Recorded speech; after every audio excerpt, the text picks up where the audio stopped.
Sifuna uku-add, simplify answer, siyibhale as a mixed number. Sine mixed number eziyi-3 apha.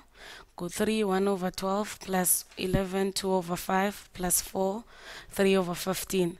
Siyayibona lento siyakwazi uyijonga as 3 plus 1 over 12 plus 11 over 12.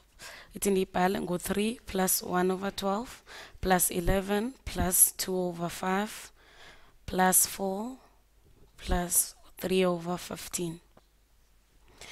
Go as mixed numbers, 3 and 1 over 12. And then says adding as numbers. I order I nangxaki, so add all numbers. So 3 plus 11 plus 4. 3 plus 11 plus 4. And then so add fractions. 1 over 12, 2 over 5, no 3 over 15, plus 1 over 12, plus 2 over 5, plus 3 over 15. Goge lenda e blue e one buzz numbers nje. So 3 plus 11 14 plus 4 18. So le number 18.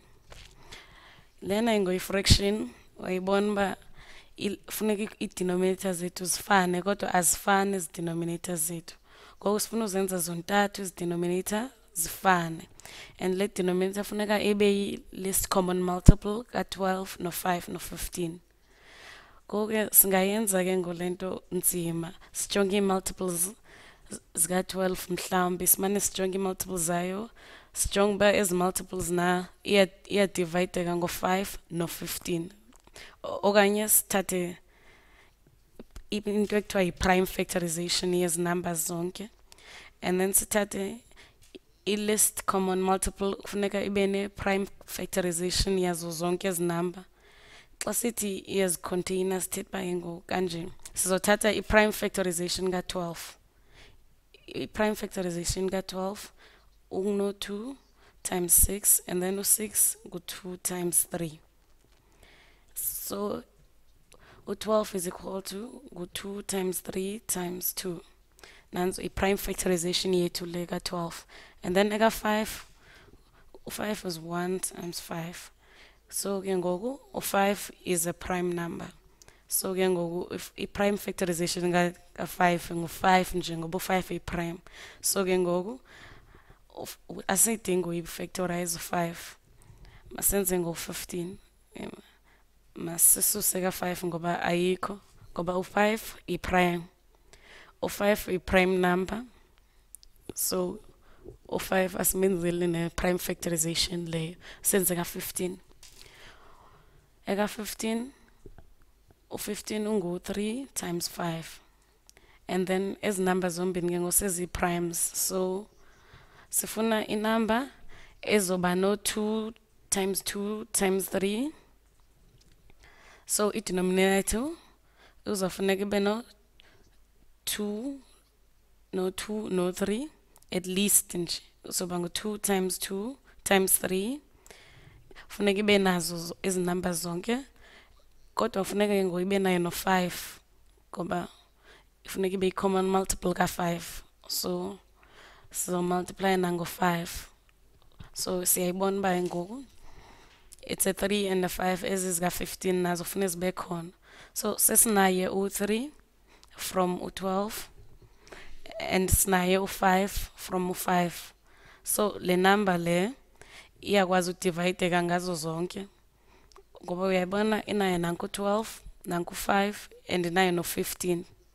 So le number ngubani? U-2 times 2 ngu-4, 4 times 2 3 ngu-12, and then 12 times 5 is 60.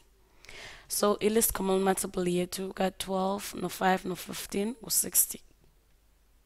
So izoba ngu-plus ezi numbers zethu zonke fractions zizoba over 60. Zonke over 60. So ukuya from u-12 uya ku-60 kuzofuneka multiply denominator ngo-5. So ne-numerator nayo masimultiply ngo-5. So 1 times 5 ngu-5. 5 over 60 ngu-1 over 12. Uya ke ngoku from u-5 siya ku-60 simultiply ngo-12. So ne-numerator So 12 times 2 ngu-24.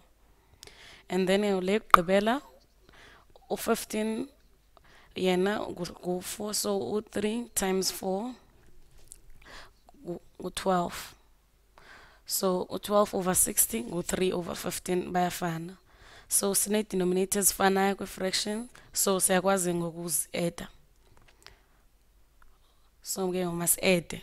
So sizoba no-18 plus, and then over 60, over i-denominator yethu leyo.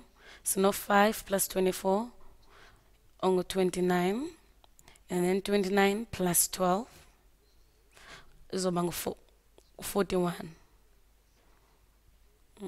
And then 29 plus 12 ngu-41. 41, okay. And then xa ndiyibona le nto u-41 no-60 abanazo i-common factors. So u-41 ingathi yi-prime. So i-answer yethu ngu-18 no-41 over 16.